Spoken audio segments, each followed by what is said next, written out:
ഈ CPM-ന് ഇന്നലെ വന്ന കേസ് പ്രതി അയാൾ ഒട്ടേറെ കേസുകളുണ്ട്. ഈ കേസുകളെല്ലാം സംഭവിച്ചത് അയാൾ BJP-ക്കാരനായിരിക്കുമ്പോഴാണ്. അപ്പൊ അയാൾ ഇത്തരത്തിലൊരു കുപ്രസിദ്ധി ആർജിച്ചത് BJP-യിലായിരിക്കുമ്പോഴേ അതിൽ BJP-ക്ക് ഉത്തരവാദിത്വമില്ല. പിന്നെ നിങ്ങൾക്ക് എങ്ങനെയാണ് ധാർമ്മികമായി CPM-നെ വിമർശിക്കാൻ? അതുകൊണ്ടല്ലേ സഹോദരൻ ഒഴിവാക്കിയത്? ഞങ്ങൾ മാലിട്ട് സ്വീകരിക്കല്ലോ ഇത്, പാർട്ടിന്ന് പുറത്താക്കല്ലേ ഇത്. എന്താണ് നിങ്ങൾ പറയുന്നതിന് അർത്ഥം? ഒരു മനുഷ്യന് അദ്ദേഹത്തിന്റെ പേരിൽ ക്രിമിനൽ കേസുകളും അദ്ദേഹം ക്രിമിനൽ പ്രവർത്തനം നടത്തുമ്പോൾ അയാളെ ഒഴിവാക്കല്ലാതെ ഞങ്ങൾക്ക് അയാളെ കൊല്ലാൻ പറ്റുമോ? അയാളെ ഒഴിവാക്കി, നിങ്ങൾ അവരെ സ്വീകരിച്ചു. അതാ വ്യത്യാസം. ഞങ്ങളും CPM തമ്മിലുള്ള വ്യത്യാസം. ഞങ്ങൾ ഒഴിവാക്കുന്നു, നിങ്ങൾ സ്വീകരിക്കുന്നു. ഞങ്ങൾ പുറന്തള്ളുന്നു, നിങ്ങളെടുത്ത് കഴിക്കുന്നു. അത് വ്യത്യാസമുണ്ട്.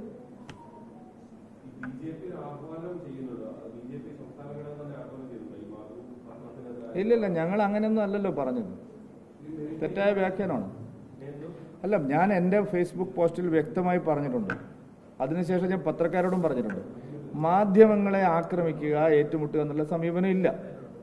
പക്ഷെ ഒരാൾ സ്വയം തീരുമാനിച്ചാൽ എന്ത് ചെയ്യാൻ പറ്റും? അഭിപ്രായം അതാത് സമയത്ത് രേഖപ്പെടുത്തണം. പിന്നെ പോയി പരാതി പറഞ്ഞിട്ട് കാര്യമില്ല. നന്ദി രാഹുൽ എന്ന് പറഞ്ഞ് നിങ്ങൾ ഒരു പത്രം ആരോടാണ് നന്ദി പറഞ്ഞിരിക്കുന്നത്? ഹിന്ദുക്കൾ എന്ന് പറയുന്നവർ അക്രമകാരികളും അഹിംസയെ പ്രോത്സാഹിപ്പിക്കാത്തവരും എന്ന് പറഞ്ഞ് പാർലമെന്റിൽ ആക്ഷേപിച്ചതിനെതിരെ കോൺഗ്രസ് പാർട്ടിക്കകത്ത് തന്നെ അഭിപ്രായ വ്യത്യാസമുണ്ട്. എന്തിനാണ് നന്ദി പറഞ്ഞിരിക്കുന്നത്? അതേസമയം ഇവിടുത്തെ അർബൻ നക്സലുകളെയും ഹമാസ് തീവ്രവാദികളെയും വെള്ളപൂശുന്ന UDF LDF നയത്തിനെതിരെ ഒരു വരി എഴുതാത്തവരാണ്. മാതൃഭൂമിക്കും മനോരമയ്ക്കും മഹിതമായൊരു ഭൂതകാല പാരമ്പര്യമുണ്ട്.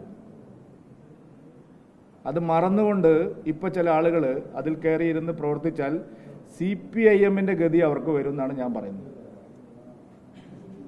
ഈ അർബൻ നക്സലുകളെയും മതമൗലികവാദികളുടെയും പിന്തുണ കിട്ടുമെന്നുള്ള പ്രതീക്ഷയിലാണ് ഇപ്പോഴത്തെ പത്രാധിപരും സംഘവും ഇത് ചെയ്യുന്നതെങ്കിൽ അവർക്ക് സംഭവിക്കാൻ പോകുന്നത് കക്ഷത്തുള്ളത് പോവുകയും ചെയ്യും, ഉത്തരത്തിലുള്ളത് ലഭിക്കുകയുമില്ല. ഒരു മതമൗലികവാദിയുടെയും പിന്തുണ ഈ രണ്ട് പത്രങ്ങളും കിട്ടാൻ പോകുന്നില്ല. അതെങ്ങനെ നിങ്ങൾ കണക്കൂട്ടിയാലും, ധാർമ്മിക പിന്തുണയായാലും സർക്കുലേഷന്റെ കാര്യത്തിലായാലും,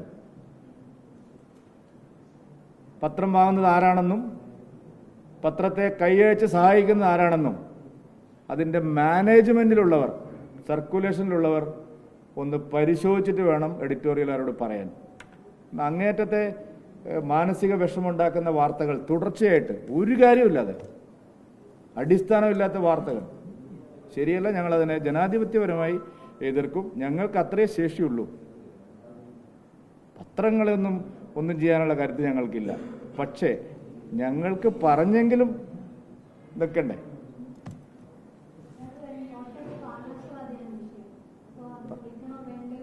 ലിജിൻ പറയും, പൊളിക്കണോ ലിജിനെ? പൊളിക്കണ്ടേ?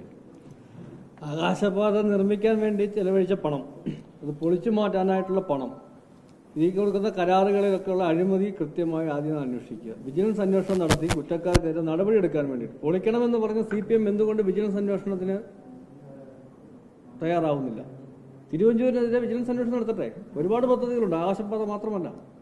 കോട്ടയത്തെ വികസന നായകനാകാൻ വേണ്ടിയിട്ട് ജനങ്ങളുടെ കണ്ണിൽ പൊടിയിട്ടുകൊണ്ട് നടത്തിയിരിക്കുന്ന കോടിക്കണക്കിന് രൂപയുടെ ഇടപാടുകളിലെ അഴിമതി അന്വേഷിച്ച് CPM പുറത്തു കൊണ്ടുവരട്ടെ.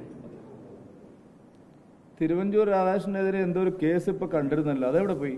തിരുവഞ്ചൂർ രാധാകൃഷ്ണന്റെ മകനോ എന്തോ ഒരു ബാർക്കോഴി എന്തോ ഒരു സംഭവം വന്നത്, അത് വീണ്ടും മുങ്ങിയോ? തിരുവഞ്ചൂർ രാധാകൃഷ്ണനെതിരെ ഒന്നും ചെയ്യില്ല CPM. പിണറായി വിജയൻ ഇന്ന് മുഖ്യമന്ത്രിയായി ഇരിക്കുന്നത്, പറയട്ടെ, പിണറായി വിജയൻ ഇന്ന് മുഖ്യമന്ത്രിയായി ഇരിക്കുന്നത് തിരുവഞ്ചൂർ രാധാകൃഷ്ണൻ ആഭ്യന്തരമന്ത്രിയായി ഇരിക്കെ ചെയ്തു കൊടുത്ത ആനുകൂല്യത്തിന്റെ പേരിലാണ്. അല്ലെ, ചന്ദ്രശേഖരൻ കൊലക്കേസിൽ എല്ലാ തെളിവുകളും CPM-ന്റെ സംസ്ഥാന സെക്രട്ടറിയിലേക്ക് പോയതാണ്. അന്ന് കോംപ്രമൈസ് ചെയ്താലാണ്. അതുകൊണ്ട് തിരുവഞ്ചൂർ രാധാകൃഷ്ണന് ഒരു സഹായം, ഒരു ബുദ്ധിമുട്ടിക്കലും CPM ചെയ്യാൻ പോകുന്നില്ല.